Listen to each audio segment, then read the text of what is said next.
right, ladies and gentlemen, welcome back to the final episode of On the Guest List with Fox trying to get down, White Sox Dave, Kenny Carkeet, and Dante of 2022. I realized when I said that it almost sounded like the last episode. No, it's just the last episode of 2022. We're counting down the best and the worst of this past year in music. With us today, as he was last year, it's becoming a Christmas tradition. Rob Gross is here. He's going to be Rob. Can we even announce your new job? Or are you still off the books on that one? I'm announcing it, I think, next week. But yeah, I guess we could say it. Yeah. Go ahead, say what you are now. I'm the new, for some reason, I'm the new senior vice president of label services at the Syndicate, which I'm super stoked about. Holy shit. Yeah. I thought you were going to say like paranormal researcher just with your background. Yeah. That sounds really official. It's a real job. Not making this up. No, it's rad. It's been like 2 really good years with Shark Attack, but I think I just realized that I need a squad, and now I get one. And Syndicate's celebrating their 25th anniversary at the same spot in Weehawken, New Jersey. They've been since 1998. So good people. I'm stoked, man. I'm really stoked. Well, congrats to Rob Gross, ladies and gentlemen. We're proud of you, buddy. Now do something good. Win a fucking Grammy. Do something good. I won a band a Grammy once, but I didn't get one. All right, I'll get a Grammy. You get a Grammy. We'll all get Grammys. The only one who won't is Kenny. Great. Yeah. I don't want one. I feel snubbed. Yeah, I bet you do. We've been down that road. I can't We believe have I been didn't down get that one. road. Guys, it has been a hell of a year for the podcast. I know I sent in the group the other day. The back half of 2022 for us was fucking ridiculous. We did the Black Keys, Ice Cube, K-Flay, Nickelback, John Summit, Cannons. We did. Who else did we do? We did Madison from Alt Nation. We got Johnny on here as the full-time fucking house band. Did you say Cube? I said Cube. I could never forget Cube as long as I live.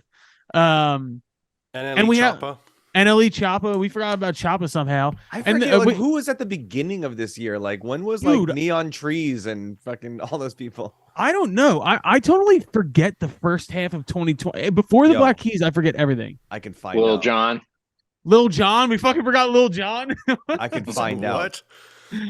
Dude, I mean, that's just such a ridiculous year. And I will say, too, I went back and I started looking through the past year in music, and it really hasn't been a bad year. There's been a lot of we had Windsor, which is fucking great.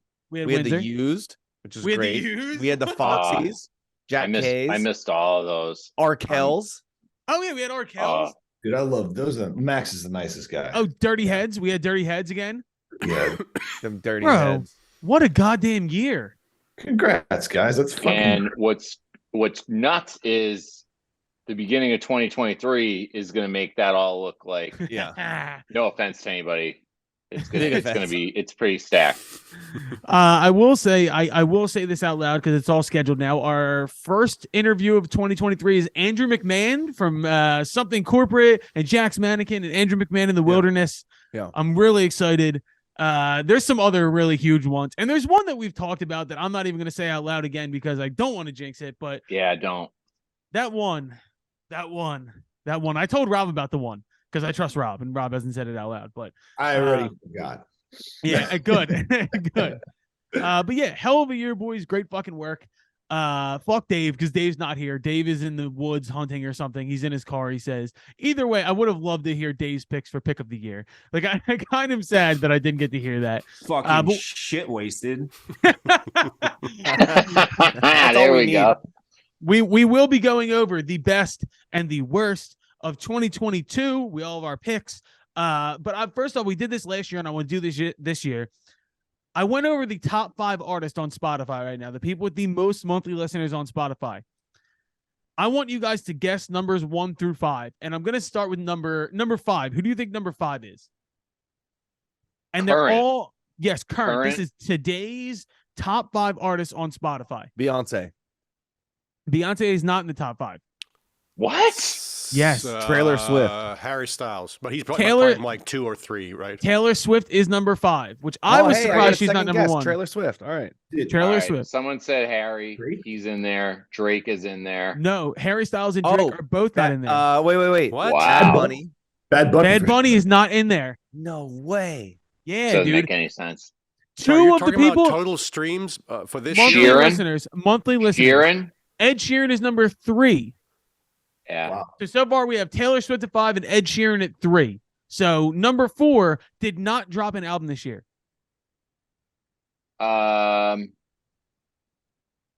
It's all pop artists, Doja Cat? not Doja Cat. It's not Selena. It's Miley not Selena. Cyrus? It's not Miley Cyrus, who has a new record coming out, by the way. Yeah. How do you say it? SZA? SZA? It's not SZA, but her new record was fucking great. I just wanted to point that out. She just dropped a new album. It's not SZA. These people all have above 80 million monthly listeners on Spotify. There's two very obvious ones. Number one surprised me. Congos is number 6, sadly. You want me to give you number Just 4? missed cut off. Yeah, give me number 4. BTS, Bieber. Bieber is number 2 Okay. Yeah. with 84 million monthly listeners. Mm-hmm. So we got number 1 and number 4 left.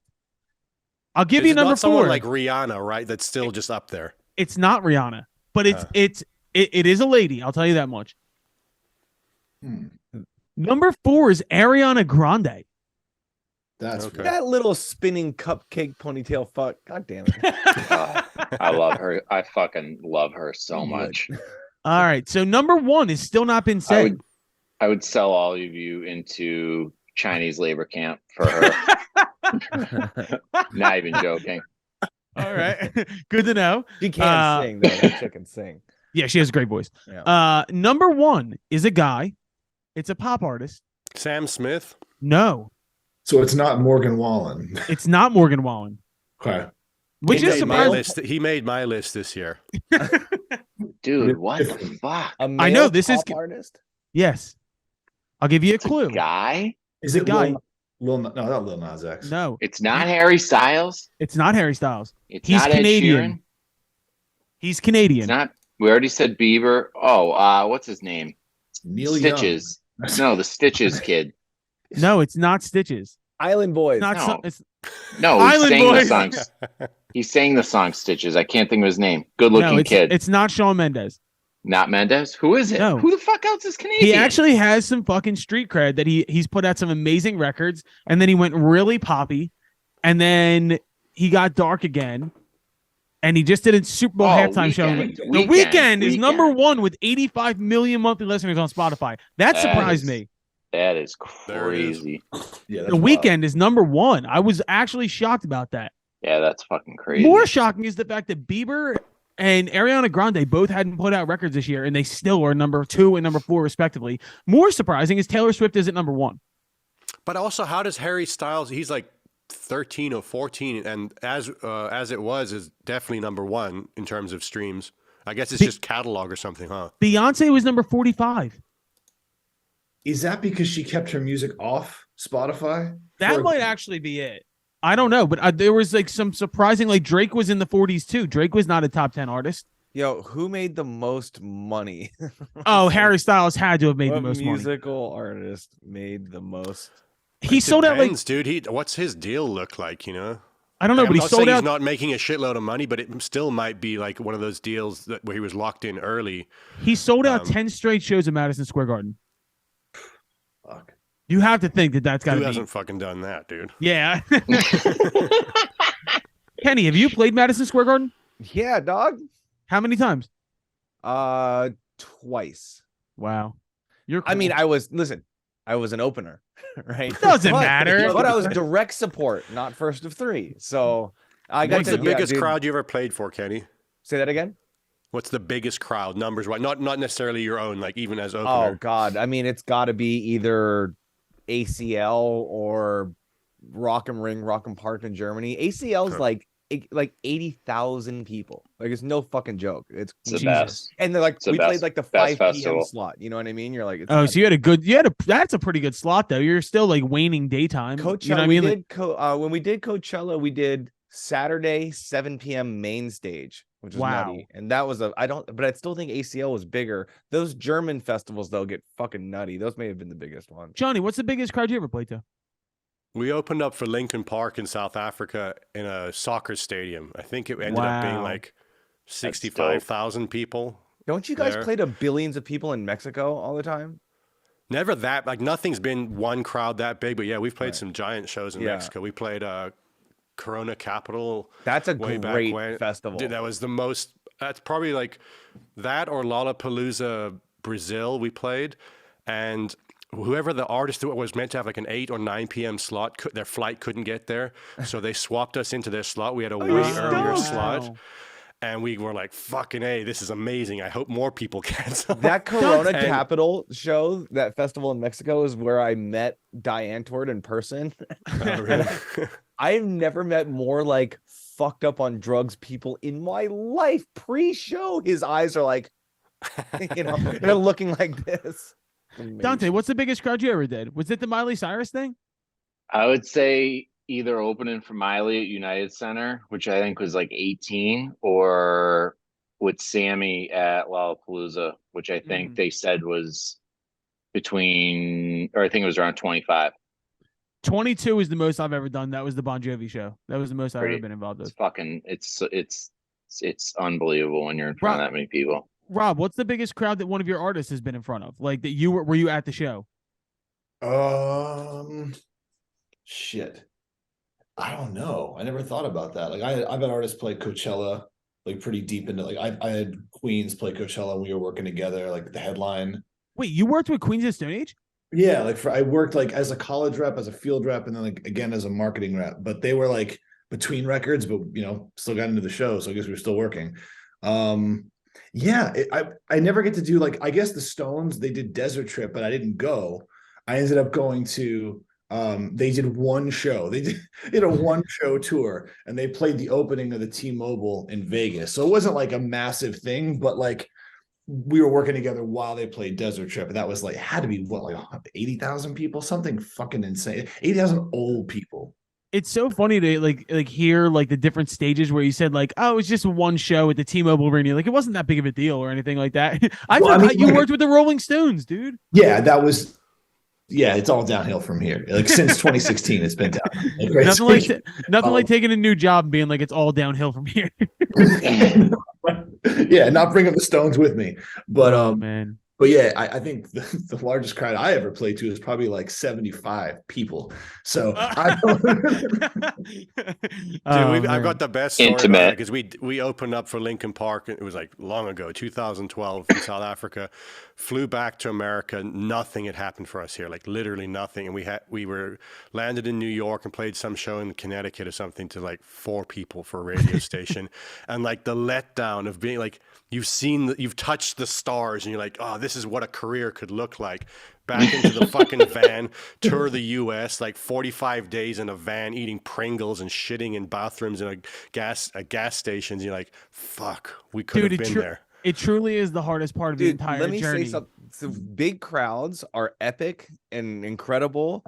When you play for a bigger crowd than you expect somewhere like abroad, overseas, or in a different country, then it's like, it's just I don't even know which one's a better feeling, like playing a huge festival in the US or playing a really rad sized festival in like Romania or Italy. Like, well, first of all, there's no festivals in the US that we've ever played. We've played most of, or a lot of the big ones that have ever come close to anything in South America or Mexico. Like we played that Corona Capital, came the next day, played ACL, which is like fucking dream for a band to play ACL, and it was boring. Like, we had a massive crowd in front of us, and it was like, oh, this is really fucking boring because the crowds just are not as cool as on like a in much Mexico. small. 100% crowds are not as cool in Europe, at least from my experience, is where they go nuts. But we played one of the craziest experience. We played Romania, our own headlining show. It was just us, not even an opening band, in a field.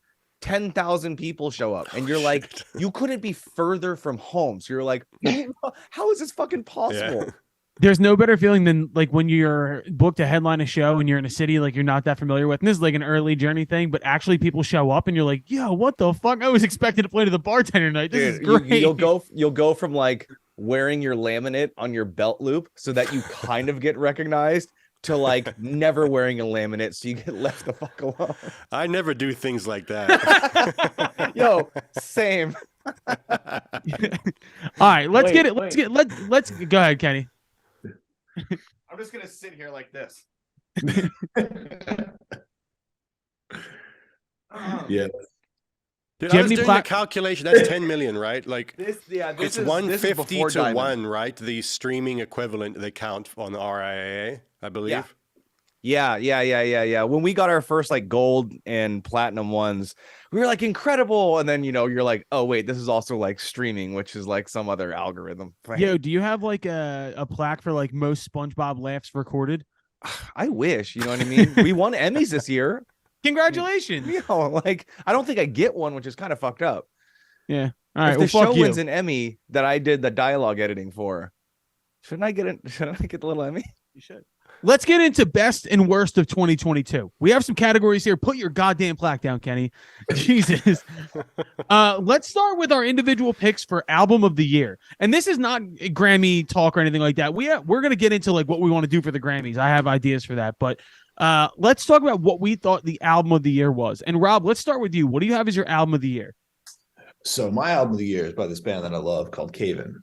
And I've been a fan of them for years. They were signed to RCA for a hot minute. They were supposed to be like, went on tour in Europe playing stadiums with the Muse and the Foo Fighters. And then they turned in the demos for the next record in 2005. They're like, RCA literally said, you can have your masters back. We don't want these. Wow. So bass player died in a freak car accident about 3 years ago. Band was done, made their first record in 10 years, and literally a perfect record. Like just like a kind of a mix of all eras of the band. They were one of the bands that invented metalcore, ended up doing all this spacey rock kind of shit, and write these beautiful, beautiful songs, and then just put out a fucking great double album this year. Wait, what band are we talking about? Cave-In. Cave-In? Oh, I don't know. Cave-In. Yeah, they're from Oh. some town in Massachusetts. I don't fucking know. Yo, Some Massachusetts. Put I some was talking to respect. somebody. Put some respect on that, man. I'm here I right now. was just saying Let's- I don't want to mispronounce the name of the town, so let's just say they're from Massachusetts. How do you spell it? I'm looking it up. I'm looking Dante, up. How you do you can spell the band name? You can It just- admit that all of your Cave-In. town names are fucking outrageous. Oh, they're all old. They're all old English. They're all like boroughs, shires. Yeah, I mean you're from Worcester. It's spelled Yeah. Worcester. Yo, Worcester. Yeah, I didn't know you were from Worcester. One second We've off, got Worcester, Dorchester, Gloucester. There's lots of Gloucester, stirs. Yo, are you a Wait, masshole? how do you spell this? How do you spell this band's name? Is it C-A-Y? CAVEN. No, just Cave. Two different words. Watch, they're from Boston. I just don't fucking know. No. I Yo, love so the many band. metal bands come from Massachusetts. I was kind of nutty. I was talking to somebody this week about Yeah, dude, fucking. There's a lot of hard rock lovers Yeah. out here. Killswitch I Engage grew is up. from Massachusetts. And Killswitch, Unearth. Like Yeah. there was that new wave of like whenever metalcore like made that movement in the early 2000s. I have been we were back on all a from Killswitch Massachusetts. kick hard lately. Yeah. Oh, Well, speaking of fucked up things from Massachusetts, Dante, what was your album of the year?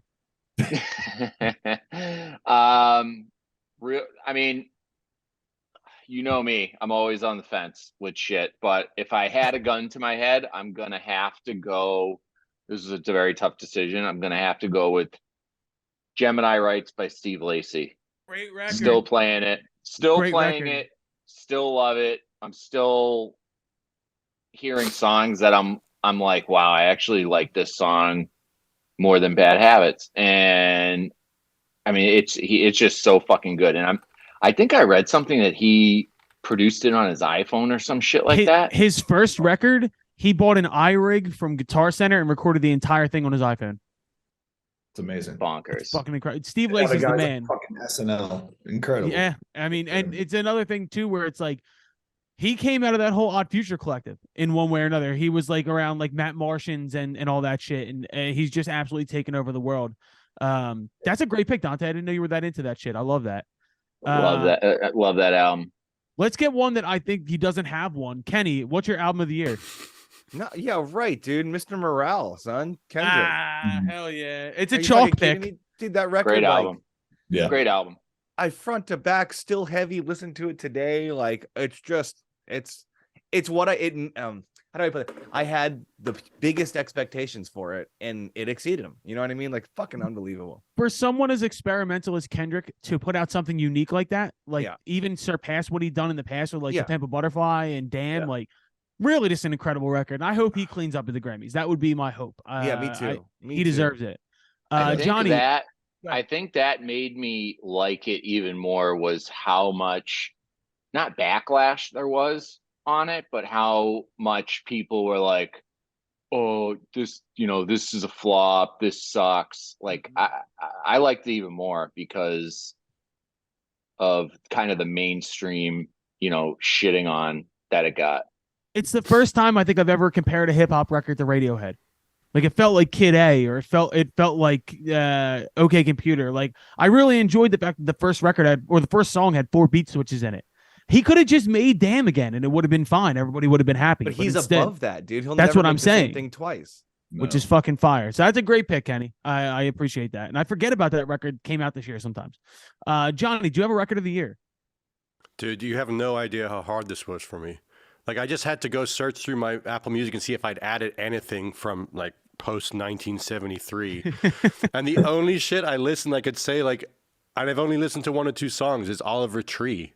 Like that's the only, I don't know, it's the only thing that sounds actually fresh and new to me because of the sense of humor in it.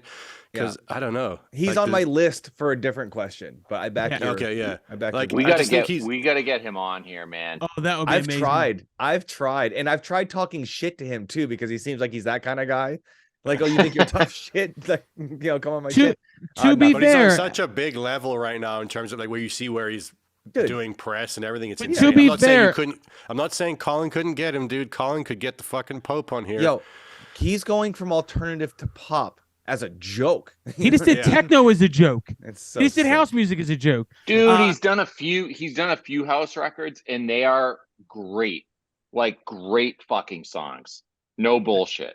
In my prediction for 20, he's so fucking talented. It's unbelievable. I don't like what a weirdo he is on stage at these shows and like smashing everything and all that.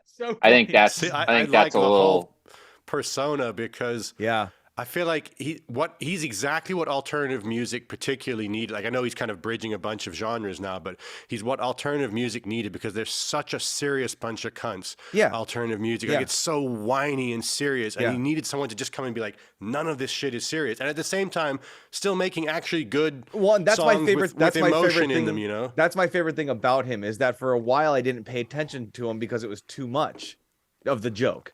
Then I started listening that was to my the jokes, thing too. and the jokes were fucking hilarious. His YouTube shorts, like all this stuff, incredible. Then I started listening to the music, and I was like, "Oh, this is really, really good." Yeah, dude, he's on my list of people that I want for 2023. And as Johnny said, I don't think there's anybody we can't get anymore. I think we're gonna pull some fucking rabbits out of the hat this year, and I got some names I'm gonna throw out there. Yo, we'll get to that later. later. Can I also say Oliver Tree's interview podcast with Logan Paul is one of the funniest podcast episodes I've ever heard in my whole fucking life. My album of the year is Cheat Codes by Danger Mouse and Black Thought. I truly think this was the best record to come out this year, and I'm incredibly biased because I've said it on the podcast before. I think that Black Thought is the most underrated rapper of all time. Dante laughed at me for that. Is he underrated though?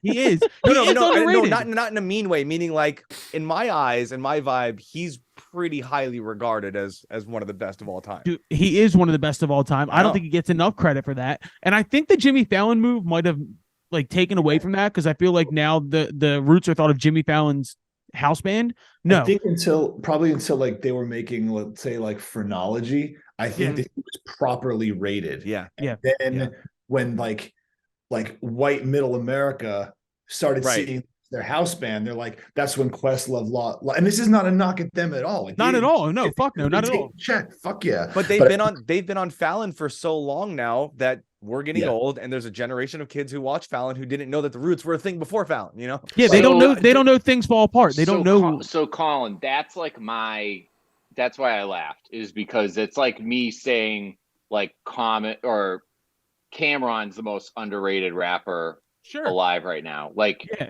yeah, fucking unbelievable rapper, but he's basically retired at this point. Well, like, that's the thing though. Black Thought has put out 3 great records called Streams of Thought that were solo records in the last couple years that not that many people listen to. But this record with Danger Mouse, now once again, Danger Mouse is my favorite producer. He's put out some of my favorite fucking records. This was a perfect combination. It was nice because I've been listening to so much Broken Bells and so much of more. Those Broken Bells records are the Michael Kiwanuka records where he was doing these more like orchestral soul records, and then he just got back to that.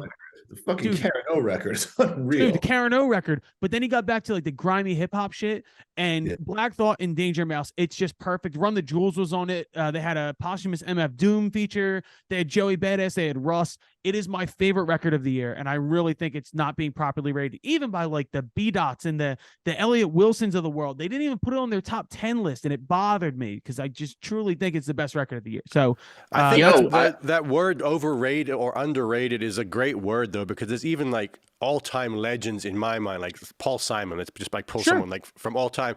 I actually still think he's underrated in a weird way. Like how I don't know, you can sell out fucking Central Park 3 times or whatever, and he's still to me underrated just because the depth of certain people's genius goes so deep that it's like everyone can keep discovering new things that they're achieving. So it's like Agreed. being underrated is in many ways a good thing. You know, you don't want to Yes. be underrated to the point where no one's heard of you, but like where people can still discover more about you. You know Yeah. who I discovered late in life? And by late in life, I mean like last year. Who? Not discovered, but like really fell in love with. This is kind of embarrassing. Billy Joel.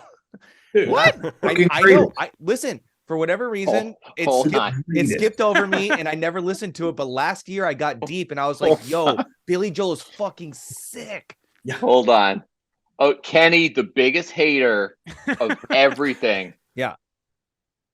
You That just goes- actually like an artist, and it's Billy Joel. Billy Joel. Yeah. But My that just fu- goes to show you, I'm I don't like hate gonna- everything. Yo, the song Pressure, I was listening. That's Oh, what yeah. kicked me off, right? It's halftime heavy metal. It's fucking Dude, it's sick. unbelievable. His 80s, actually 70s stuff is fucking unbelievable Yeah. too. So I sick. mean, it just sucks that he basically quit after that River Dreams album and has just been touring on basically 4 albums his last fucking 40 years. Must be nice.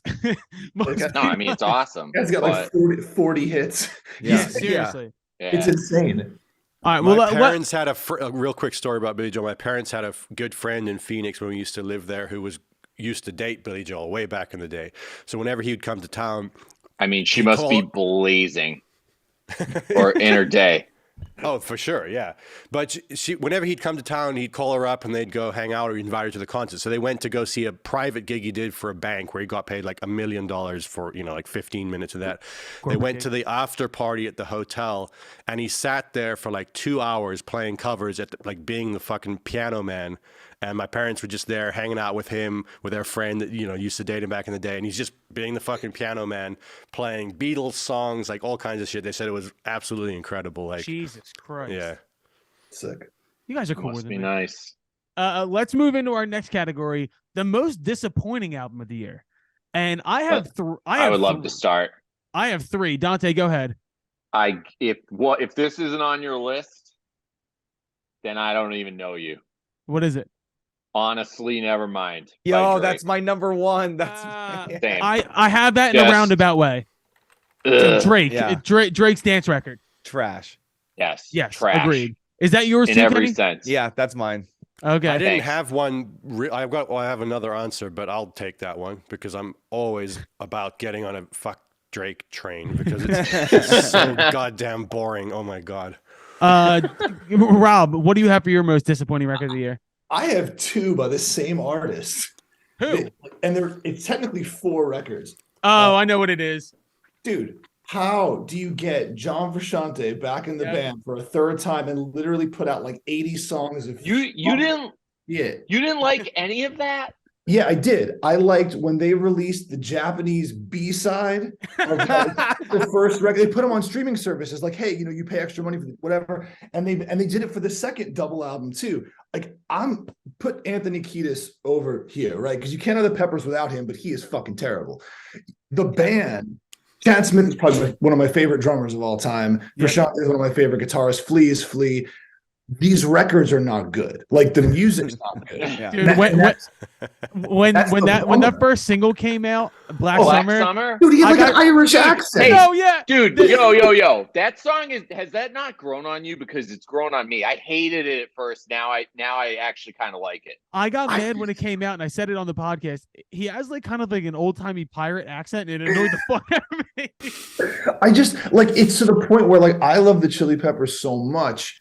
like collecting the B-sides from the Californication era and By the Way and Blood Sugar. I mean, like One Hot Minute is like that record gets lost because they don't fucking own up to it.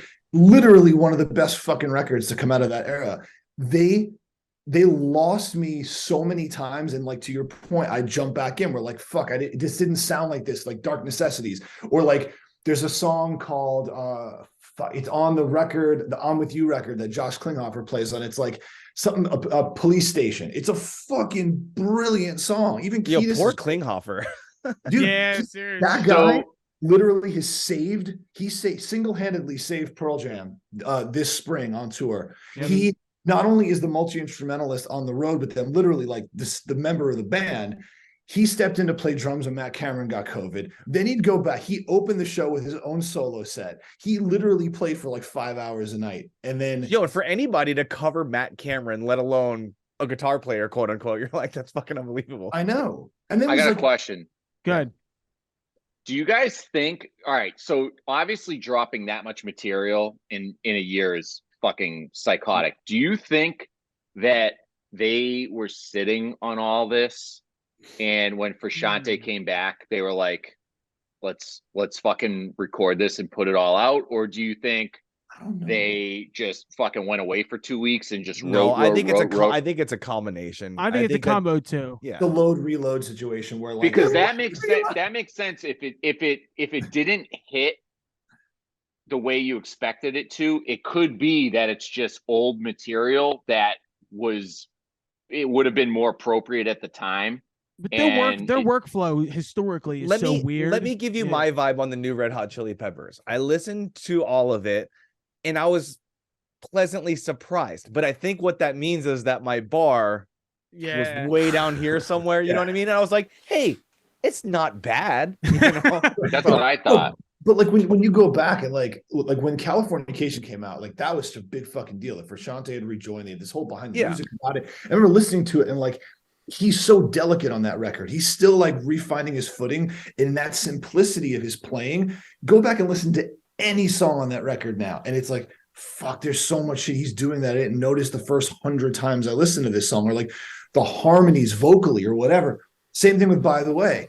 And then when they started getting into Stadium Arcadia, I'm like, oh, yeah. I will say I've been watching nonstop Frusciante live videos since they started touring again. Crazy. And he still fucking wails. Oh, no. He is an unbelievable musician. Dude, he's just playing in like too baggy of pants, tube socks, a fucking shitty t-shirt. And he's just, he's going for it. But I think that was it, right? Like I went in being like, I like all the B-sides from these weird eras of the band, even if like, because that's what this last record was basically like, they had 4 albums worth of material. Nothing on there like stuck with me at all. And it's like, to your point, it's like, I'm not as disappointed as I probably should be, but I think my expectation was like under my feet. If I have to go, it's not bad. It's probably not good either. It's not bad. But all 3 of my picks are bad. And my number one pick, we talked about this before, Dante, and me and you both agree. The Car by the Arctic Monkeys is fucking dog great shit. Call. Yeah. Great call. I really thought that they went through that weird phase where they were doing like alien waltz music, and no, it's not a phase. It's just like Alex Turner is getting older and he's just making weird. He wants to be David Bowie on the moon, and it doesn't work. It's fucking terrible. I was really disappointed. You're right. Number to me, 2, they sound like one of those bands that's trying to get all experimental, but doesn't have the musical chops to do that kind of shit. Basically, it's like not in good. their lane, doing what they were doing. Obviously, they were great. They had their own sound, their own feel, and then they're trying to like become fucking jazz musician. It's Who's like, better? dude, you're out of your element. Totally agree, Johnny. I feel like if they released it under an alias or a different band name, I would have at least given it a chance. But going into it and being all hyped for new Arctic Monkeys, and then hearing what was that first song, The Ballroom? It's they're better, or there should be a mirror ball or something like that. Dude. Yeah, hearing that and just waiting and being like, is this like, are they trolling? Yo, the first time I hearing the rest of them, the first time I even saw the song, Dante posted a picture of him in his car, and it just said, "What the fuck is this?" We played a Firefly Festival on the same year they played it, like 2014, and we watched their set later on. And he did too many like combing his hair moves for me during the Are you set. Where I was sure? like, all right, dude, it's a fucking great song. You got a great record this year, but like enough with the fucking like yeah. playing, playing I around. feel like Kevin Parker is the much cooler Alex Turner.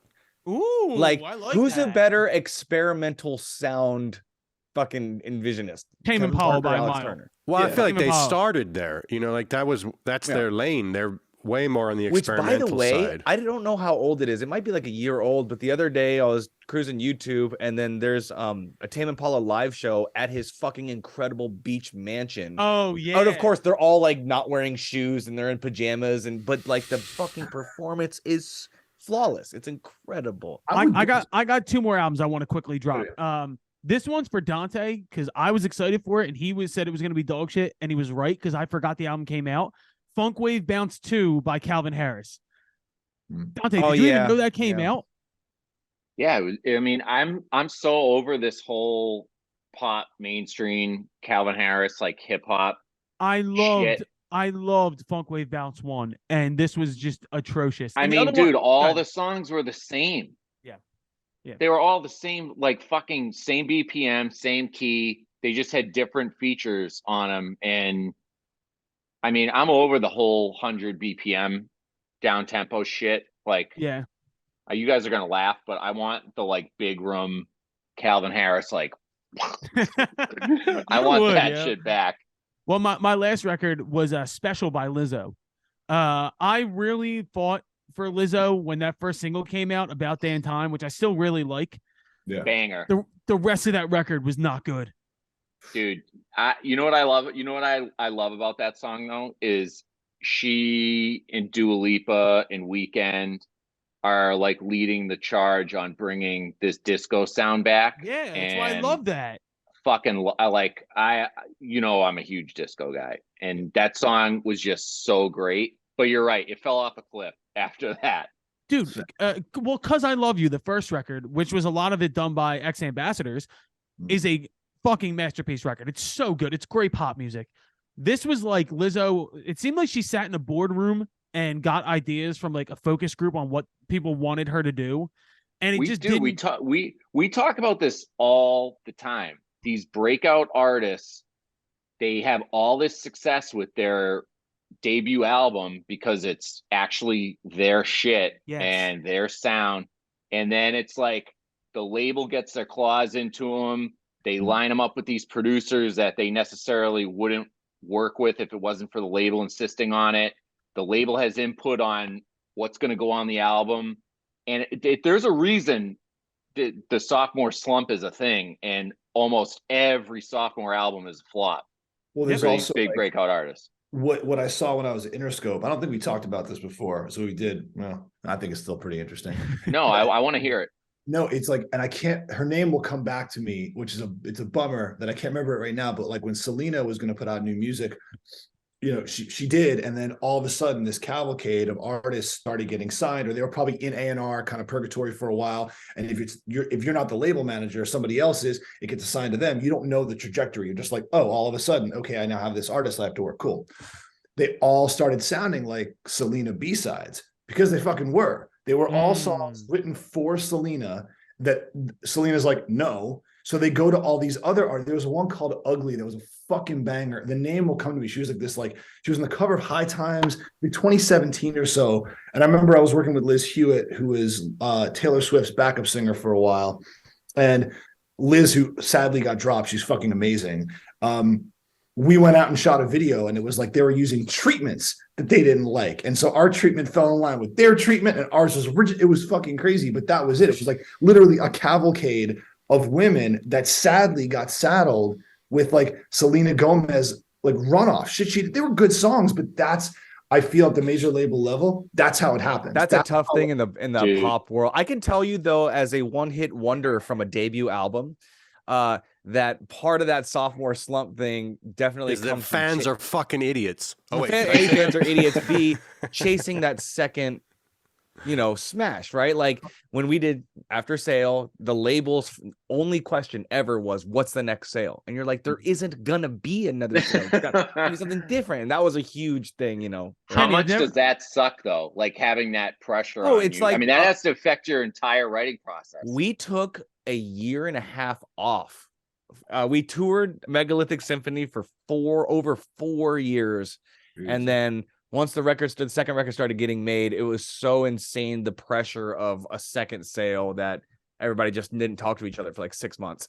I think never- part of the problem is, and this has not happened at all labels, and you can look at certain bands' careers, and I look at like Young the Giant as having crafted the perfect trajectory, whether it's partially by luck, but also clearly by design. Like their trajectory of just touring, having like almost hits, getting in there, and it just keeps growing. Whereas you have that big hit. I mean, like I can speak to that also, obviously. Like it's almost just like pure mathematics, that there's too much energy and too much thought about certain things from the public, from the label, from everybody, that they start seeing the money come in from that first hit, and they're like, we have to do this again.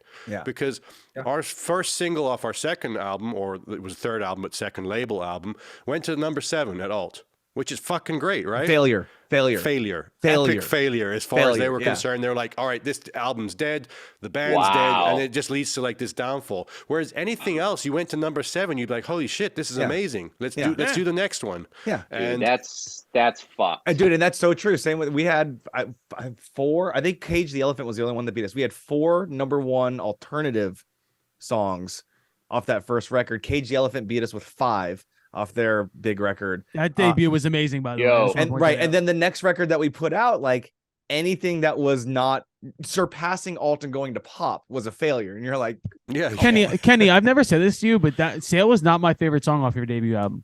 I don't give a shit.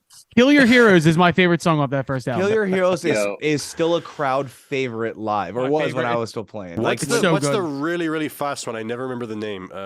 Soul Wars? On that first one? The second record had kooks everywhere. My favorite song off of Kenny's debut album is The Space Between the Songs.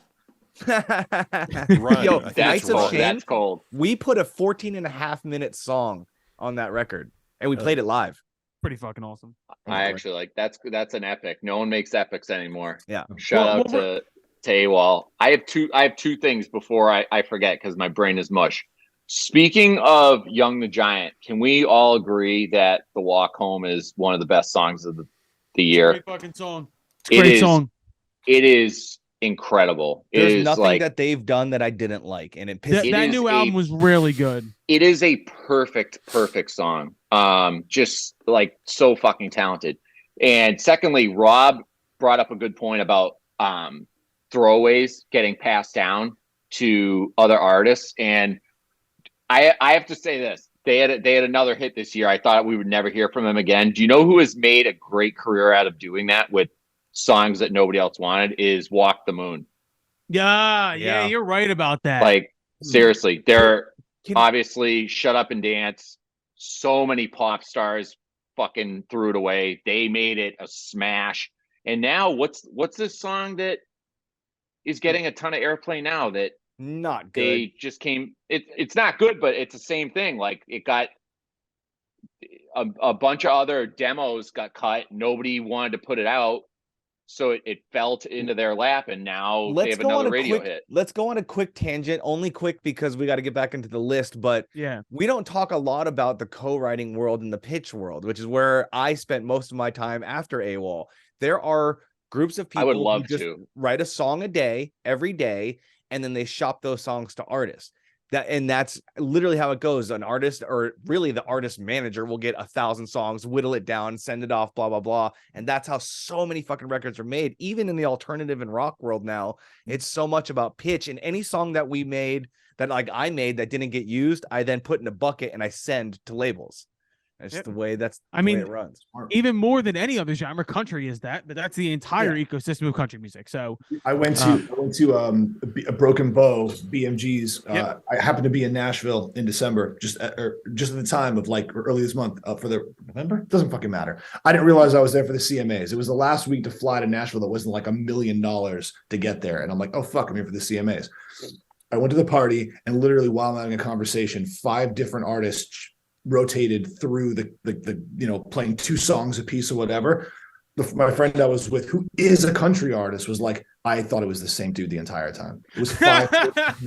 She's like, you can tell his jeans are bedazzled. That guy's got frosted tips. That dude just, and to speak on that, like in LA, the songwriting community is a really small world. Everybody knows everybody, and everybody knows what everybody's doing. So you have Dan Auerbach, right? And fucking like so many people that you can hear. That when somebody puts out a song, sometimes you're like, hey, who did that song? And then you find out, you're like, oh, of course it was Feldman's a huge one of them. Where you're like, if I hear fucking woes and 3-chord progressions on a record, I fucking know Feldman did it. You know? Yeah. I want to do an episode. Just I want to do an wait episode for AI to take over and put us all out of our fucking misery. I can't wait. Johnny, it's we're on the doorstep. I feel you still like, listen. It's already happened, music? and they haven't told us yet. Like, no, I mean, it's the only way to explain it. Yeah, it's called the Chainsmokers. Yeah. I didn't tell you guys the entire new Foxtrot album was completely written by an AI machine through the internet. Like, I just put random words. But it's in like it. a broken AI machine, right? Yeah, it's broken. Yeah, none of it's good. None of it's good. Yeah, I translated poorly. Hey, for real, let's do an episode on the songwriting process and the politics and everything that goes on behind it, because I'm super interested in all that. I have and so many stories. I know about this much. I would love to know everything about it, and I know the general public would too. You better bring a pack of cigarettes and just sit there and fucking. No, I want to. I want to just ask questions and bounce them off you guys. So let's do an episode on that. Got it. Incredible. Wait, on that note, real quick. My brain opened. I remembered the name of the artist. It's Jira Burns. The song was called Ugly. It's fucking fantastic. An unbelievable pop tune that was written for Selena. It's fucking great. She put it out, got dropped. Oh, yeah. Interesting. Perfect. All right. Let's go into, we'll do a twofer on this round. Your favorite new artist of the year, like not new, but like the one that you discovered this year. And then also pair it with the artist you want to go away next year. Like someone that you've had enough of. This is where mine came full circle, and my discovery this year was Oliver Tree. I absolutely fell in love with him.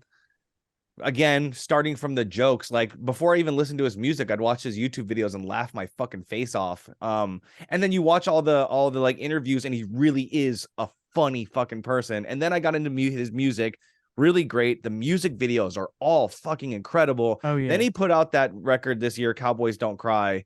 And I was like, the songwriting is actually really good. And I'm like, fuck, man, that's a good find. Well, Kenny, who do you want to go away?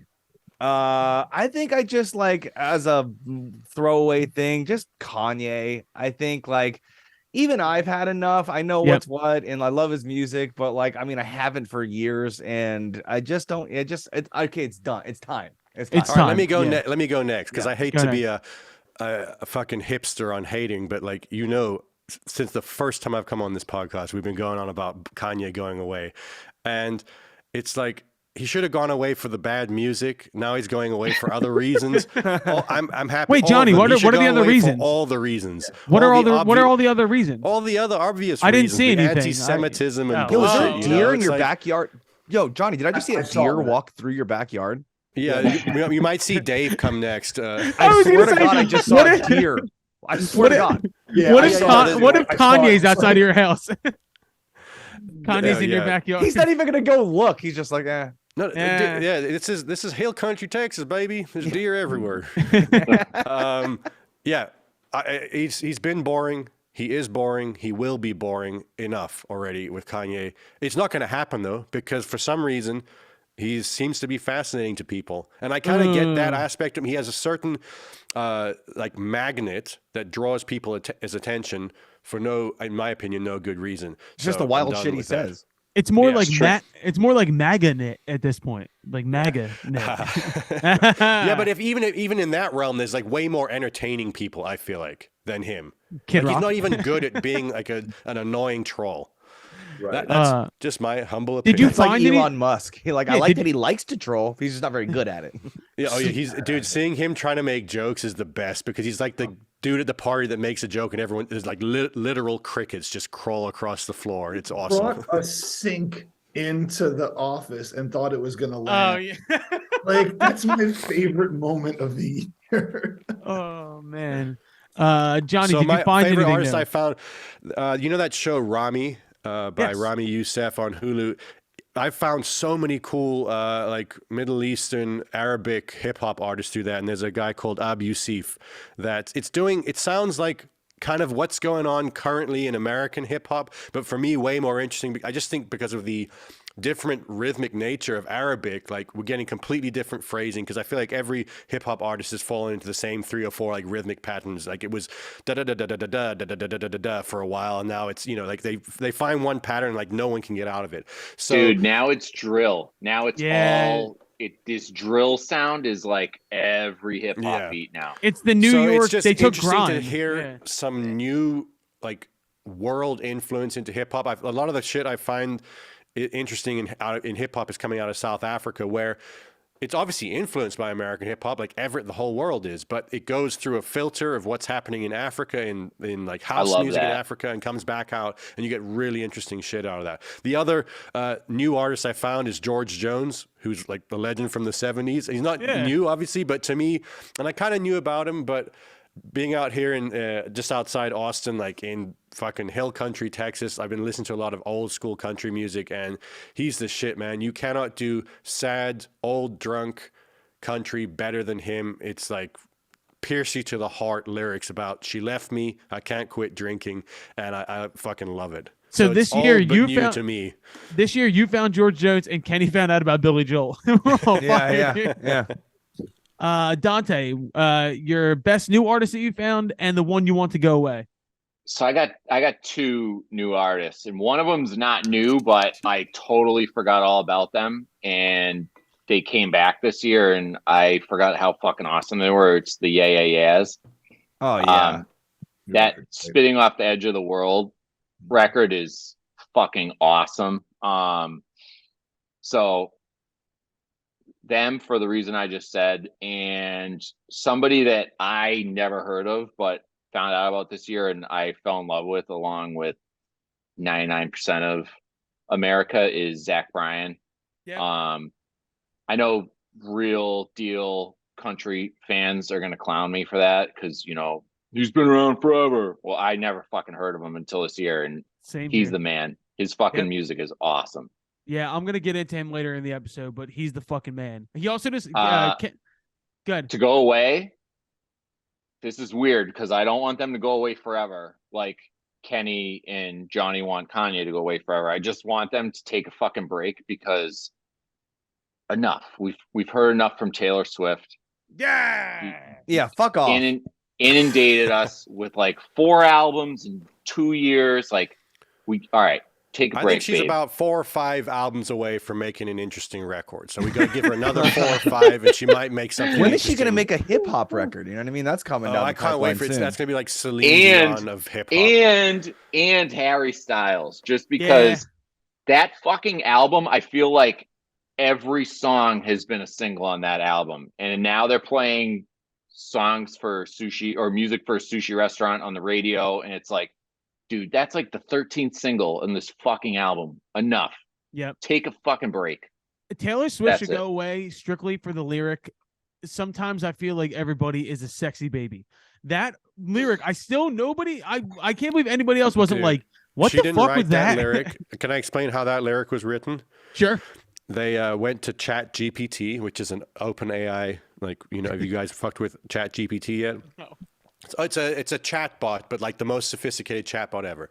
They put in there, give me what's going to blow up on TikTok if Taylor Swift said it, hit send, waited 4 seconds, and that lyric came back. Like, so much of her music now sounds like it's not even like test marketed. That's like so old school. It's like bot written, and they know exactly how it's going to respond. Like they've pre-gamed, like looked at how everything's going to go on the algorithm, and it worked, dude. How many fucking TikTok trends happened with her songs these years? Like, I understand there's money behind it, pushing it, but they're also exactly fit what works for a TikTok trend. So you can't knock her for that, but it's also like, we're not talking about music again at this point, you know, like it's like AI gaming. It's Skynet.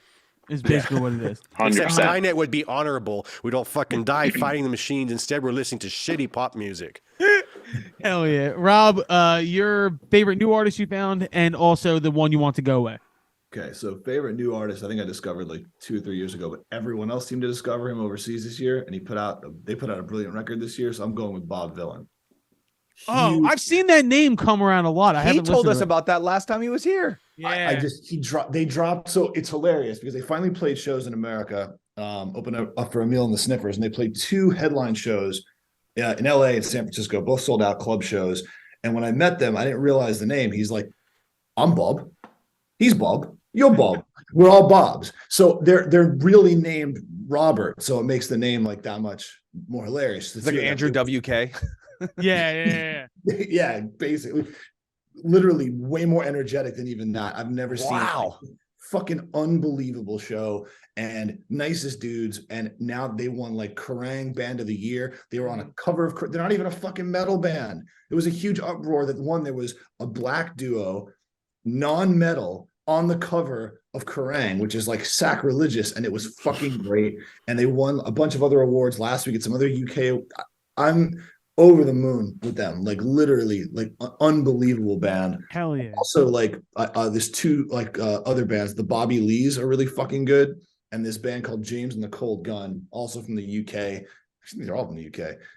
Signed to Stone Gossard's label from Pearl Jam. Nothing to do with Pearl Jam, just a really good like alternative band. All the good rock music is coming out of the UK and Ireland. It's dude, all it's coming like, out of it. Yeah, it's just good, great hooks, and just good dudes. Like it's really good people.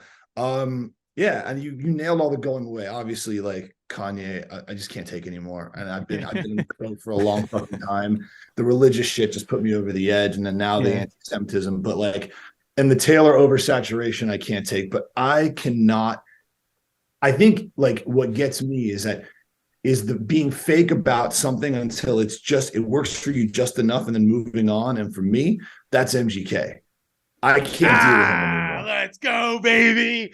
Let's fucking go. Because that dude is like, he hops on whatever bandwagon is like, oh, Travis Barker's doing this, cool, and then like does it and it sucks, and then all these kids, that's what they're seeing as like. They're like, that's rock. And it's like, it's not fucking rock. And then he goes back to hip hop and he's like, well, that's hip hop. That's not fucking hip hop. So it's like, he's just fucking worst. Literally superfluous in the annals of music time and history.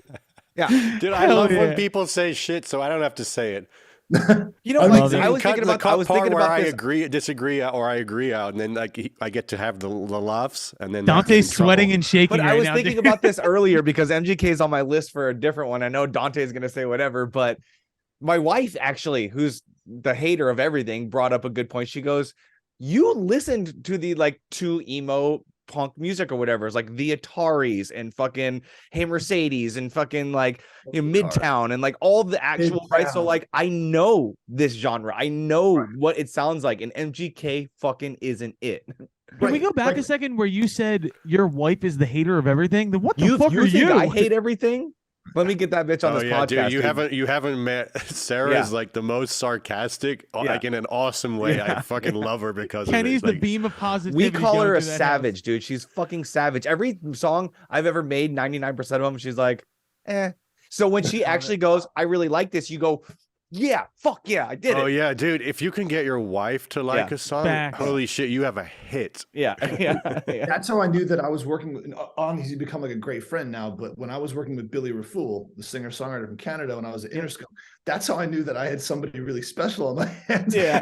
I fucked with it, but my wife hates everything. Yeah. And in the 3 years I was there, this last tour of Interscope I did, like it's war, my last tour with Interscope, she went to 3 shows in 3 years. The aforementioned Rolling Stones at the T-Mobile in Vegas, and 2 times to see Billy Raffoul. And I'm like, that dude's fucking got it. Because my wife fucking went to the show. When I met my wife, she had a huge Sonic Youth poster on her wall and fucking all the right shit. You're like, God damn it, your taste is actually really good. It's exquisite. My new artist of the year is not a guy who's new, but I found him this year. It's Sam Fender. I've talked about him a lot on the podcast. Absolutely obsessive. I think he put out the record came out in 2021, but the bonus tracks came out this year. The live tracks, he headlined Glastonbury. He's the fucking man. He scratches that itch for me for like great heartland British rock. And the artist I want to go away is Drake. I know Kenny said it earlier. Dude, I hated that Her Loss record. I hated it. I wanted to like it so much because he was rapping, and I've had enough 21 Savage. He's been everywhere. I'm just bored, man. It's boring when that cheat code. Sorry, what you're saying, and speaking about my wife being a savage bitch. She was reading the questions on this list, and she's like, artists that you want to go away. She goes, fucking all of them. Clean slate, clean white. Let's start over. I go, yo, love it, dude. Can we make her head of programming at Spotify, where she just goes Control Alt Delete or whatever the fucking terminal command would be? Just the like only thing delete. The only thing she'd put back up would be fucking Otis Redding and fucking like I'm cool with that. Bishop and all. I mean, music. Yeah, she exactly. put music back up. Right. Can we get somebody hired at Spotify that's just in charge of renaming all of the playlists? Yeah. Like, I don't want Rock My Block. I don't want. Dude, the Apple Music ones are worse. Have you ever seen the Apple Music Breaking ones? Rock. Oh my God, dude. This is a crime that should not go unpunished. Check this out. I love visual examples. Family breakfast. Fuck you. Skincare routine. Like who's fucking doing like what? This is light it's work. It's for leave the me dumbest alone. people. It's for the dumbest people on earth. If you're listening to one of these playlists, you should not be allowed to have music ever again in your life. Dude, it's literally for the same people who used to watch daytime TV. For the people who used to like sit around and watch like infomercials during the day. That's what that is for. There's a lot Having of said that, I'd love to get on any one of those. If anyone knows anyone at Apple, I'm available for massages. Yeah. All right, real quick, let's go around here so we can fly through this. Let's go artists you want new music from. And Johnny mentioned mine earlier, and this is corny. I know I'm going to get laughed at for this. After that new Rihanna song came out earlier this year, I want to hear what a new Rihanna album would feel like. Like that song she did for Black Panther was fucking incredible. I would be very interested to see if Rihanna would go like experimental or more orchestral. Do you know where I stand on this? There's nothing corny about Rihanna. Good. Greatest pop star of all time, in my opinion. She's One up of there for of modern time.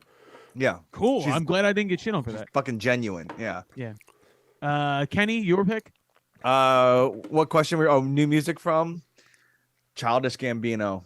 Oh, and he put out a single this year. It was whatever, but like going from Awaken My Love into This Is America, like those steps, like give me some more of that, please. All right, that's a great pick. Hell yeah. Did you watch Atlanta, by the way? By the way, you know who said that to me, who told me to use that? Sarah. Your wife. Yeah. She's got it all, dude. She's the talent here. Johnny, your pick. Wait, what was the question again? New music artists you'd like new music from the new year.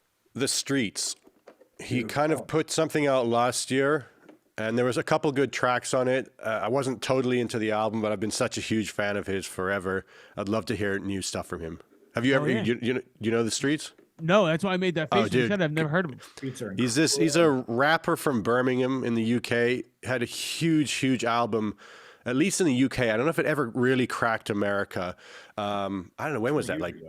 20 years ago. He's the funniest fucking dude, but also like, it's not just funny. Do you know what I mean? Yeah. Like even less so than Oliver Tree. I feel like he still falls heavily on the comedy side of music.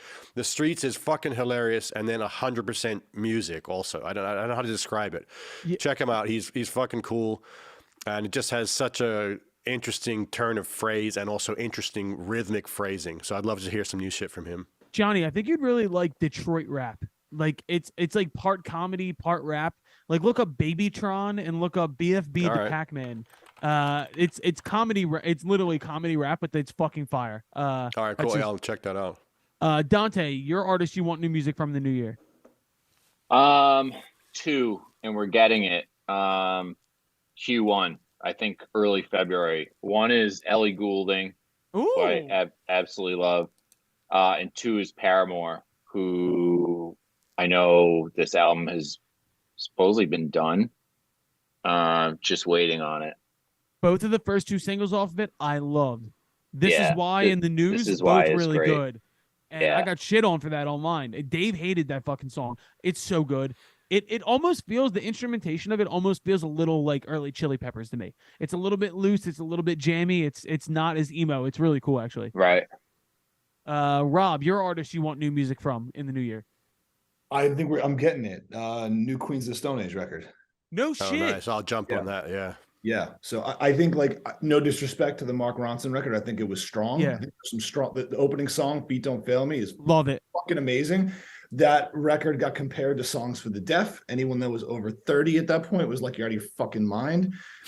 That's the weakest record in their catalog, and it's still good. But Yeah. I think a return to what makes Queen special, which is riffs and like the big weird hooks. I read something about him recently that explains everything about Josh. He never learned how to play guitar. Like, he didn't have a guitar teacher. The guy that taught him how to play guitar was a polka instructor for accordion. I saw that. That explains everything about how he sounds.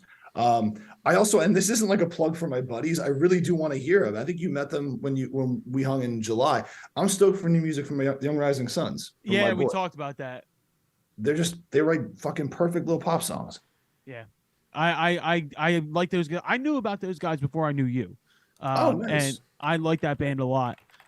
It's funny you mentioned the Queen's Mark Ronson album, because I was watching a Mark Ronson documentary recently, and to hear Mark Ronson talk about the making of that record and him being like, "It's my favorite band," and he's like, "All my friends in the industry were like, just don't fuck it up, don't fuck up Queens of the Stone Age," and I don't think he did. I actually like the record. Mark I like the Ronson's talking voice is one of the most annoying things I know. on earth. Is he English? Is he American? It's He's so depending on who he's fucking talking to. genius, though. He's incredible, dude. He's the best, dude. I love Mark Him Ronson. when like him and Jeff Basker work on Bruno Mars music, the world opens up, baby. Oh yeah, it's perfect. They have the fucking sauce, dude. Yeah. They have the sauce. All right, those were all good picks. Let's go into one of the last categories here. Artist of the year. Who do you think the artist of the year in 2022 was? Kenny, we'll start with you. Who do you got? Mine, how do you say? Mine is a band that came out of nowhere and it is now like direct support to the headliner on K-Rock festivals and shit. Wet Leg. They kind of came Wet out Leg's of the left shit. field. You know, they're not my favorite band. They're not like jumping out of my chairs for them, but to watch a band go from what they were at the beginning of the year to where they are today, yo, good for you guys. Dude, a band that actually made rock and roll fun again. Yeah. Like actually like fun, good, Yeah. early turn of the century fucking New York sounding fucking fun stroke. Three-piece, like bring me back three-piece bands. Fuck Dude, yeah, dude. love a good power trio. Yeah. Hell yeah. Rob, we'll go with yours. Your artist of the year. I'm gonna go with Turnstile. Yes, dude. I think, like, and I'm not plugging the Syndicate in my new job for this, but like, dude, they got Turnstile into a Taco Bell commercial. They are literally a hardcore band that sounds like a mixture of 311 and Snapcase. It's exactly what it is, dude. Taco Bell commercial for fucking nacho fries, and they didn't do any of this like any which way. They literally just put out music and then toured the shit out of it. That's it. They literally did this the way you're supposed to do this. They're not a new band. It's like their 11th year of existence and putting out music or something like that. But they really kind of didn't hit the mark until the last record. And then when Glow On came out this year, it's like, it's my record of the year. Yo, Rob, year. I got a question for you. Way out of left field, has nothing to do with Turnstile. What's your vibes on Maneskin? I think you're going to ask me what my vibes on Taco Bell. And I'll tell No, we all know what that answer should be. I think they're doing something. Is it real? I'm Is it Sorry, real? That they're- like, is it real? That's a Do you- great question. See, I don't know. Like when Right. you ask me the question about a band like Spirit Box, I Yeah. will tell you that I know it's not real because Right. you don't opening up two shows for Limp Bizkit before they cancel a tour, and then you're on the cover of Polestar magazine. Right. That doesn't fucking happen. Dude, Maneskin sounds to me. I feel that. Oh, sorry. Go ahead. No. I think probably there's a lot of money behind it, sort of Yeah. like Greta, where it's Yeah. just kind of like Yeah. doing this. Same thing with Ghost. I don't think Ghost is a good band. But I hated Listen to Blue Greta. Oyster Cult. I don't mind Maneskin for some reason. Right. I don't know I why. don't- I haven't I dug don't a lot. mind Maneskin. Kenny, talk to your wife. She needs to sort you out on that one. Yeah, no, to I know, do you know what they I know. sound like to me? They sound like a weird band from like somewhere in Europe. I want to say like Greece from or Italy. Italy. They're Italian, And, yeah. and they from won Italy. like some weird Eurovision competition doing an Yeah. impression of rock and roll. Am I getting it close? No. Yeah, yeah, Because you're that's dead what they on. fucking sound like. It's enough already. Stop doing You're this fake spot ass on, shit. baby. I think it's the it's the Fleetwood Mac thing. Who in the band are we all sleeping with? And I think people are intrigued. The bass player is not hard to look at, and I think that her playing Right. She topless plays topless. doesn't hurt.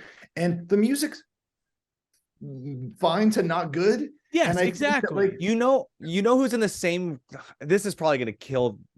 They'll never talk to me again if I say this. But when I think of like who's more deserving in the same light as Maneskin, fucking Dead Sarah, dude. I feel like that Yes! band not should even- be dude, Oh, why are you not- saying it like that's even a question? right. No, not I going know. there. It's just for whatever reason, Maneskin's ticking some of the boxes that I felt like Dead Sarah ticked off for me. But I love Dead Sarah. They're one of my favorite bands of all time. So I'm like, Yeah. I just Emily wish has they'd one be- of the greatest voices. I of all want them to time. be as big as Effortless. Maneskin. I guess is what I want. Here's And my thing, and I've brought this up on the podcast since the inception of this podcast. Every couple of years, there's a new band that comes out that I think that record labels say, have we had I don't know, kind of like an androgynous, shirtless, like fucking like snakeskin pant band in a while? How Or does a have we- shirt have sleeves, but Yeah. only sleeves? Yeah, Dude, do do we you know have what I a- think this is a problem of? I think we need more religion back in the world because, like, no, I'm kidding. We need the opposite of that, actually. Like, we need to segregate pornography from music a little bit more, because when these two things blend, I'm all for pornography and I'm all for music and I'm all for them kind of mixing. I understand there's like sexuality in music, like everyone wants a hot fucking rock star or pop star to look at, and like that's part of it. I'm not trying to deny that. But when it becomes too predominant of a factor in music, you start to like something has to be sacrificed for that. And that's what this band sounds like to me. It's like, yeah, it's a perfect visual package, particularly for what's going on in like sexual kind of interest right now. It fucking nails it perfectly. And that's exactly what's wrong with it. Hey, Johnny. It's like, it's not based on anything real. Hey, Johnny, I have a question for you. How Do did you I hang become that such a sex symbol? Do you hang that sweater up? Speaking of sex symbols, do you hang that sweater up like next to your computer so that like it's like Mr. Rogers? He like comes in the door, puts on the sweater, now it's time to work. Also, Johnny, a question for you too. I have worn this uniform so far for 2 months. I'm going for another 2 months at Yes. least. Do you I know how love it. nice it is to have a uniform? Yeah. I don't care if it looks ridiculous or not. Like, this is it. I fucking Never wear change, it. baby. I don't Never think about change. it. Johnny, can you also do me a favor and sample your voice saying, "I support pornography" or whatever the fuck it is that you just said, and be able to like it? But no. But you know what I'm saying, right? I know like, exactly what you're saying. it can pollute things. It's not that it in itself is bad or like there's some moral thing to it, but like everything has to be in its right place. Yes. Right. You know, I think Agreed. that's a Radiohead song, and I think it's a biblical saying before that. Yeah. Also, My that album. my artist of the year, Dante mentioned him earlier, is Zach Bryan. And I say this because the guy kind of came out of nowhere. He's kind of a junkyard Jason Isbell, which I love. But he's also like, I use this word sparingly, but a man of the people. He just put out a fucking live record from Red Rocks called All My Homies Hate Ticketmaster, and which I thought was genius. But he put out a fucking 36-song album this year that was really well written, like just great Americana music. And I'm always for people discovering real shit, and it's a very real record. It's good, fucking well-written songs. There's no frills. A lot of it sounds like they just put a mic in the middle of a live room in Electric Ladyland where they recorded it, and it feels fucking like you're in the room with it. It's really good shit. So Zach Bryan's my pick. I guess to round this out, I wanted to do a thing for worst artist of the year, but I found it. I found it today. Johnny, can you go and look something up for me real quick? Yeah. It's a song by someone named Leah Kate, and the song is called "Twinkle Twinkle Little Bitch." I just found out. I googled worst songs of the year, and this came up. It was huge on TikTok. Kenny, you're gonna shit your pants when you hear this. Is this going to get the podcast pulled though? No, Not if it's under 30 seconds or something. just play the beginning. Yeah, start it over. Twinkle, twinkle, little bitch. Just another narcissist. Hate your guts, you make me sick. I'm so fucking over it. Emo boy, sad song, said they're Cut it, please.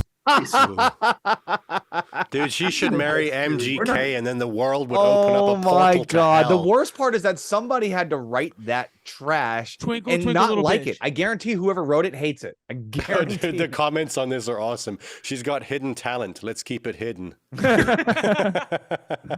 This song is perfect for introverts. If you're hosting a party and your social battery runs out, just play this song and everyone will leave. It's genius. Dear God. As a songwriter, that shit is so offensive to me because it's just like people spill their guts out on a page on a regular basis. And then you went through fucking like a nursery rhyme book and you picked out Twinkle Twinkle Little Star and you made it about your narcissistic emo boyfriend. The year's almost over, guys. The year's almost Do you know over. what it is? It's rage bait. I think a lot of this stuff, like you put it out, you know that you're going to get a response, and that's all that matters in today's era is a response. It doesn't have to be good. Well, it can be Good anything. bad press is good press. Well, Yeah. speaking of that, I got one more. Johnny, look up "Nobody's Gonna Tell Me How to Live" by Kid Rock. Don't. Yo, that. don't make Play me it. like them. Play it. It's you have to put the video up too. It's The video it's stars. fucking. It stars Monster Truck, a band I used to work with, who's from Monster Truck was a great band. great band. And they're like, don't get I'm gonna watch the fucking ads. By the way, for those of you who can't see this because you're not watching on YouTube, Kid Rock rides a rocket ship middle finger into space with an American flag on it. Hell yeah! Don't make me like them. It sounds like here you go. You know what I mean? they're disgusting. I'm gonna jump ahead. Jump Yes, ahead. please do. all that bullshit. Ain't nobody gonna tell me how to live. Wait, this is not a joke, right? Oh No, no, it's so- a dead serious fucking Is song. he You in know on how the many joke? hours I spend every week trying to figure out whether something's a joke or not? Like these days, it's insane. Oh, Yeah, it's a Monster Truck song, and then Kid Rock basically does what he did to Sad But True over it for American Badass, but got the band to do it with him. Oh God. Bro. Yeah. The music video is incredible. I think the words cancel culture flash across the screen like 90 times. I'm pretty sure he uses the word libtard. Like he's going. Don't dude, make me he's- like them. Dude, he's a wild boy. Man. sometimes I wish cancel culture was as real as the people that are worried about it, so that they Right. could get fucking canceled. Dude, I remember we were in the studio and we were watching that, and Erica, our other singer, had a cold, so she wore a mask. And we were watching that video because I was like talking to my engineer. I was like, pull this shit up. And I see Erica watching it, and like half the song is about like pussies wearing masks. And I took a video behind Erica of her wearing the mask and then cut over to Kid Rock. I just captioned it, Erica asked me to put this on. And she was like, please take that down. Please take that down. I was like, no. Well, that's a year in review for 2023, ladies. Or Oh, wait, I didn't 2022. get to say my worst. Did we do worst artist of the year? I didn't think anything could top Twinkle Twinkle Little Bitch, but knock yourself out. Go ahead. What do you got? Oh no, that doesn't count. That's like joke music. What about Morgan Wallen? That I know Dante loves him. Like Dante loves the worst shit. but like isn't that the worst kind of stuff? This like country music that's written by Jack Daniels and Bud Light. Like it's Right, all yeah. a fucking beer or whiskey advert. It's unbelievably bad. I have a shitty soft spot for bad country music. Sometimes I get Yeah, but how does not Dante? that How kind does of a kid? bad country music, dude? There's bad country music that's like fun, has like a kind of Chattanooga. like, yeah, it's like got some character left to it. This is written by fucking ad people at beer companies, and it's not. It shouldn't be allowed. The funniest part about that guy to me is the fact that he got canceled for a very valid reason, and somehow because of the American South got bigger. Like people bought the Right. tickets to his concerts just to stick it to the man. Like it's like, Yeah. what are we doing? Yeah, he got way bigger, way bigger. Bad press is good press, baby. He was sold from out The fucking Voice. Forum. He sold out the Forum like last month, and there's In people that- LA. I went to these shows where I'm like, you know what happened, right? Why are you there? Like, you see a couple of your questionable Instagram friends who are like, well, I know why you're there. But Yeah, then you exactly. see others, and it's like, wait, you're with the person that I don't, wait, you're together. Oh, Do you think that that was an experiment by like the Nashville establishment to see like, hey, what if we can just try and make a quick buck off of somebody getting canceled? We'll just turn it back around and be like, oh, by the way, you're really gonna let the liberal media silence this man? And it's like he sold out Dude. 900 dates in a row. serious? I think the like it's as cynical and as kind of evil as everyone thinks Hollywood is. I think the Nashville scene takes it even to a deeper level because they are so cynical. There's no way that 99% of these country artists believe the shit they're talking about, family and trucks and beer and all that fucking shit. It's bullshit, like of the worst kind of bullshit, you know? Like Hollywood, yeah, it's like everything you think about Hollywood is basically kind of true, but it's so transparent. You're like, okay, yeah, they're just trying to sell you like anything and everything. Country's still trying to play it off like they're men of the people. Like, listen to a fucking Toby Keith record, still talking about It's so shit he crazy. does. Like he's talked to a human being in the last 4 years without going through 6 middlemen. You know, They talk about the countries. Are they like, I'm a man this, I'm a man that. Yo, check out my bedazzled fucking Rockin' Republic jeans, you stupid fuck. Fuck off. That's why I'm so all about George Jones and the old like outlaw country dudes like Willie Whalen, all those dudes. That was so fucking good, and it was fun. It was like wild and crazy, and also it was like good family. Well, not family, but it was good soulful music. You know Where what I mean? country meets Americana, that's where you'll find me. Yeah. Yes. Like what Sturgill Simpson's doing, like Chris Stapleton, those dudes. I love that shit right now. Tyler Childers, Zach Bryan, Jason Isbell. There's a lot of good dudes out there. Brandy Carlisle. I just got into Ryan Bingham this year. Ryan Bingham's the shit. Dude, go dive into like the Highwomen, which is Brandy Carlisle, Maren I'll never Morris. do that. No, dude, it's fucking I'll dope. never Natalie do it. Hemby, it's really good. Dude, you're wrong. You're wrong. Because I also like slob Brandy Carlisle's knob. I love her to death. She's the shit. Can't get into it. She's super talented, but something just doesn't click for me. I love, dude, the joke. Great. I watched the joke at the Grammys and I cried, and I like that legit like made me a fan for life. She's fucking fire. Yeah, that Grammy performance did turn me on to her, but then never got quite into it after that. But that performance was like undeniable. I do like that it's her and these two guys, brothers, twins, who cares? Two guys. And they basically, the trio of them have been Brandy Carlisle since day one, like 20 years, and everything is split 3 ways. Like, awesome. So, that's like, outstanding. Music aside, not for me, but ethically, I think she's fucking great. Yeah, she's a fucking G. She's awesome. I love her to death. Does anybody else have a worst artist of the year? I mean, Aaron Lewis, but that's every year. Yeah. You don't want to break the cycle. You know. No, I don't want to break the cycle. Or what was it, like 14 Shades of Grey or whatever the fuck? Like, I quit a job over him. So really, I quit my job as vice president of marketing at BMG because they were going to saddle me with him, and I said no.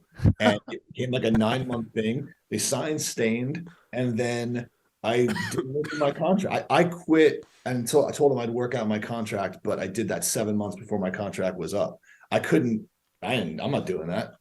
I work with fucking tools. I can't work with Killer Mike, who is literally on the campaign trail with Bernie Sanders, then be like, okay, well, I also work with Aaron Lewis. So I can't that song that he put out during COVID, Am I the Only One? Oh, dude, it's one of the funniest things I've ever heard. Dude, you went from like 10-year-old me in my room with a CD player with the lights off blasting Stained. It was like in my darkest period as like a fucking preteen kid to like, am I the only one who still loves this fucking country? It's like, shut up, dude. So fake. The guy's from fucking Massachusetts and he plays like he's a redneck from the South. It's fake, which is worse. Oh, yeah. Somehow that's worse. It is worse. Or is it funnier? No, so one last thing about this. During like that pre-vaccine, that summer of 2020, Aaron Lewis and Sully Erna from Godsmack, who I also worked with, I have all the good ones. They went on tour together, and Sully's harmless. He's a fucking idiot, but he's like, you know what, he's fine, right? And he called me and said, Rob, I got to get off this fucking tour. It was a drive-in tour, right? He's like, okay. Gotta get off this tour. I'm like, well, what's happening? What's happening? Tell me what's happening. And he's like, we're doing these signings for guitars after the show. And he's like, and this motherfucker is signing. I signed first, and then he signs Aaron Lewis 2020. And Rob, the zeros are fucking Q's. He's like, oh no. So you know that you've gone way beyond when like the dude from Godsmack is like, I don't want any part of this. This is for me. Dude, you basically represented like the entire roster of Sirius XM's Octane channel. I am Octane, which is funny because like when I tell people I like rock and metal, I try to explain. Yeah, I'd rather listen to like Darkwave. Like, I don't. That's not like you like metal. You must love Five Finger Death Punch. It's like, actually, oh god, I saw Five Finger Death Punch, the guitar player, almost kill somebody at the rave in Milwaukee because he ran. I mean, it was kind of core. He was doing his thing. he runs off the stage, doesn't jump, doesn't, just continues running like through the faces of the crowd. I'm just like, oh my God. I mean, wait, is that the guy that looks like Barbosa? He has beard dreads. Yes. Dude, he Look, runs. If this See, is the stage, he just, and like kicking people in the face. You're like, oh my God, bro. He's got a With the guitar. He's got beardy tail. He's got. That's rule number 1. We don't stage dive with guitars, people. Jesus H Christ. What a way to end Can I say 2022. one more thing for best album of the year? Yeah. We put out an album last year, 1929 Part 3. I don't think it's the best album of the year, but I think That your was this instrumental year? album. pretty fucking proud of how that album turned. Like, it's the shit I like to listen to. Like, I know there's a lot of Congress fans that are like, why don't you play more songs like Come With Me Now? And it's like, we're working on Come With Me Now too. It's gonna come out right after you all fucking die. Right. But I didn't know that was the this album year. that I'm like, I actually find myself listening to and being like, oh, I like what we did here. You know what I I mean? think your instrumental version of Lunatic is the best stuff you guys have done. Yeah, it's kind of cool to hear that shit without the fucking yeah. words. You should do just accordion only version of the song. Oh yeah, I got Kenny, it right are you here. Kenny, are you gonna put out new music this year? I want to. I'm sitting on a lot of songs. But I don't know. I'm We did at that that point where remix like of yours. You get back to us on the remix we did for you. yeah, no, I did. I texted Danny. The remix is dope. I'm at the point where like everything I do sounds like shit right now. You know what I mean? Like I'm just I'm not blowing my own mind, and it's not worth putting out yet. Send I it got- to us. We'll fix it, dude. January 13th, we got the new single coming out. Very I've excited been about trying it. to get Danny and you guys to work on my music for so long, and he just wants to remix shit. I'm like, fuck your remixes. Oh, what do you mean? It's not remixes, dude. It's not like we're going like Kenny Carkey. Like we're not No, I know. Danteing it. We're doing like reimagined versions of it. There's No, like I 3. wanna We put send- but fucking you- 3 out. But you guys did it to like my biggest song. I wanted you to do a new song. Work with me. We on a can do new- that too, dude. Stop Dude. complaining. We're down to work with you. We love you. He Why never don't- answers my calls or texts outside of this podcast. Why don't all 4 of us, like the 4, me, you, Kenny, and Dante, make a full song and then put White Sox Dave's name on it, I and would love have to White do Sox that. Dave be the front man of the band? He could be the new Aaron Lewis. I was just gonna say I'll do the marketing, but I ain't fucking doing it now. Oh, what if we just did a social experiment, non-Aaron Lewis related, where we just like set White Sox Dave up in a great situation and just see how far we can take it? That's a great idea. There's enough we- fake bands out there. But we Daft Punk it and we put him in a helmet or like a marshmallow mask or something like that. No, I think he And could then- do it. He could be a country star. We No, can but- write some country. Okay, But then it we'll could be a for mix. him. It could be like country, right? And then he's like Deadmau5, where he wears the head of a deer that he killed. Dude, no, And we light can up do eyes. we do the Orville Peck thing where he just wears like the fringe mask and shit. And then on stage at the Grammys, we unmask him and it's White Sox Dave from Barstool Sports. Nothing. Here's the problem: is that Johnny and I have already found the tip of the spear with comedic music with Chevy Oh, yeah, Mustang, dude. and it's really hard to beat anything that Chevy's ever done. Dude, Which it's Rob, have you it ever? is so fucking ahead of its time. I'm gonna go on record as saying this. 40 or 50 years from now, when we're dead, people are gonna be like, those motherfuckers were geniuses. It's Max Collins from Eve Six. Yeah. So Rob, I just put it in the chat. It's called Chevy Mustang. It was born out of boredom on tour. So my band Fitness, which is me, Max Collins, and Ben Helsinger, who plays drums and cannons, was touring with Congos, and we're in Birmingham, Alabama after show, 1 a.m, nothing to do. So we all have laptop setups for music. So we just started making fucking random funny ass music. And Max, the Eve 6 guy, ended up taking on this persona of this guy with a German accent who was born in Fresno, California. And the music is so bad that it made it organically onto Jimmy Fallon's show because he was doing a segment called like music you shouldn't listen to. And Jimmy, we had Evan Rachel Wood from Westworld on one of our songs. We had what was Britney Spears' K-Fed, ex-husband dude. Kevin Federline on a song. The Dude, song was so from bad that my Fresno. mom the song is so bad that my mom saw it on Jimmy Fallon and texted me about it. And she was like, Dude, "Do you know what Rob, this check is?" it out. It's the best thing Yeah. I've ever been a part of in my life. Yeah, Johnny, pull it up, please. Daddy, why are music industry people so insufferable?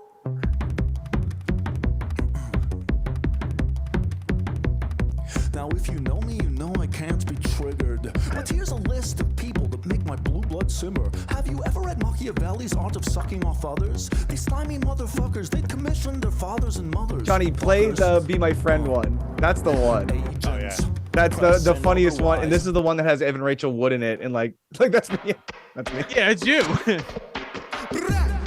you see the tip of my dick? Hello, boy. That music's so good. Oh, I see you have a Keurig. Can I be your friend? Oh, I see you have a laser pointer. Can I be your friend? Oh, I see you have a new belt. Go to the Evan Rachel Wood part. Oh, I see you have a head. Oh, sorry. Dude, what? For what was me, the song this was the one. This was the hit, dude. Yeah. That's where you got your catchphrase from. Yeah. You got drum and bass? Yeah. It's capitalism, it's cronyism. Throw the communists and Zen Buddhists in there with them. It's the left, the right, and straight down the middle. Every single one of them annoys me a little. Poverty and hunger and general malaise. I don't know what people are thinking these days. I have to tell you something. Yo, the whole joke is Wait for the drop. I don't care. Fuck what you stand for, fuck what you feel. I'll tell you what to think, I'll tell you what is real. Have you ever seen the movie? The whole joke to me was how good the music production and the video production is for how bad the fucking song is. And Have you people ever being seen like, how does this guy, so Chevy Mustang would be like, oh, my interns make all this stuff. People are like, how does he have interns? You ever seen the movie The Kingsman?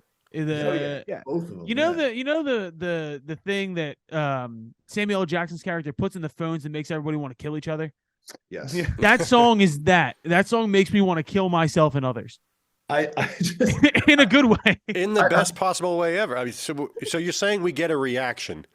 Yeah. I love that he's from Fresno, a town that entirely smells like horse. Like, it's just fucking amazing. And he looks very quintessentially like drum and bass German too. Which Yes. That's well done. Yeah, I feel like that video was shot But at he says in every song he's born and raised in Fresno, California. Is he supposed to be like a take on Tommy Wiseau, the guy who made The Room, who says he's from Chevy Mustang is a little bit of all of us.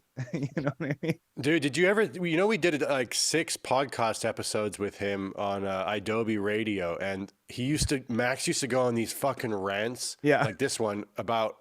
Interesting. That unmistakable voice. I love the Black Keys. And a lot of people feel the need to like take sides with the Black Keys and the White Stripes. Here's my 2 cents on this one, okay? And I don't mean to just wade into hot water right now, but hey, it's my show. I can do whatever I want. The Black Keys actually were doing it long before the White Stripes. They were creating this sound that has now come to be called the blues. People don't know that, and they wrongly, in my opinion, give all the credit to Jack White. The truth is, Jack White, and this brings me very little pleasure to say this, but I believe he actually sold his soul to the Black Keys. A lot of you guys are familiar with the myth, the devil went down to Georgia and the pathways and crossroads, etc. Well, Jack White, I mean, look, bless his soul, haha, if he still had one, which he doesn't because he sold it to the Black Keys. I mean, obviously he's done well in his career, but at what cost? Yo, Honestly, no at Black what Key cost? slander on this podcast. No Yo, Black big Key Black slander on Key this podcast. slander. By the way, the name of that show, Must Hang with Chevy Mustang, is fucking incredible. It's the best joke we've ever been a part of. Genius. All right, that's how we're radio show. That's how we're ending 2022, dude. Happy New Year to everybody. Happy holidays. Likewise. Let's come back prepared and fucking refreshed for 2023. I'm like oddly exhausted today. I think I got a bug, dude. I think I have a bug too. So does You Johnny. can hear me. I'm fucking sick. Yeah, I feel like shit. All right, good. Well, everybody feels like shit. Thanks to Dante for leaving early. Thanks to Dave for not showing up. Very 2022 of Dave Williams. And thanks to Rob Gross for being here. Rob, My congrats on man. the new job. Big homie, always welcome. From everybody here at On the Guest List or Barstool Backstage, or whatever the fuck we call this show at this point, Happy New Year, and let's get excited for 2023. I'm sure it'll be different than 2020. I can't wait for it to be the worst year yet. Fuck you, dude. I don't care. Goodbye, everyone. Bye. Later, dudes.